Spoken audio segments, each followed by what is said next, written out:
देखंतु आज आसला सुभद्रा योजनार 1 टंका। तबे 1 टंका मिलवा परे आपण माने मध्य पाई परिबे द्वितीय पर्यायर 5000 टंका। एने सरकार तरफ जारी हला एक बड़ घोषणा।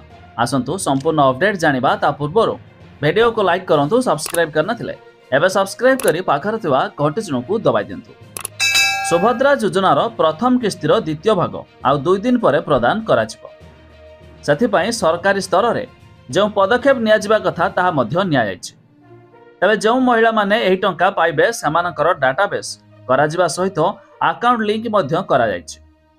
तबे परीक्षा मूलक भावे आसंता काली ठारू सही हिताधिकारी को 1 टंका लेखाए पठाजिबो।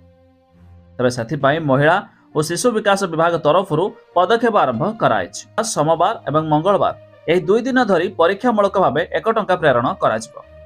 बुधवार दिन बारिपदारे आयोजित मेगा कार्यक्रम में यह टंका मुख्यमंत्री मोहन माझी स्विच टीपी प्रेरण करेंगे।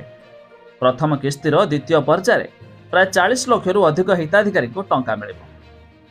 छड़ा जो माने यह टंका पाइबारु वंचित हेबे सेमानकु तृतीय पर्यायर टंका मिलियो बोली मुख्यमंत्री मोहन चरण माझी सूचना देइछन्ति। छड़ा यह भी मध्य कहिसन्ति कि मार्च 8 तारिख पूर्व समस्त हिताधिकारी को यह सुभद्रा योजना अधीन में टंका मध्य बंटन हो सारी। मार्च 8 रे द्वितीय इन्स्टॉलमेंट टंका मध्य समस्त को एकाथर के जीव। माने अधिक जानिया पाई वेबसाइट रो लिंक आमे डिस्क्रिप्शन लो देइछु, आपण माने जाई मध्य चेक कर दे पारिबे।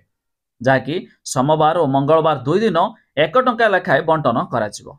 आ 1 टंका जे मान को आसीबो समान मध्य 5000 टंका पाई परिबे 9 तारिख रे। तबे आपण माने केउ जिल्ला रो वीडियो देखुचंती ता निहाती कमेंट करी जणाबे।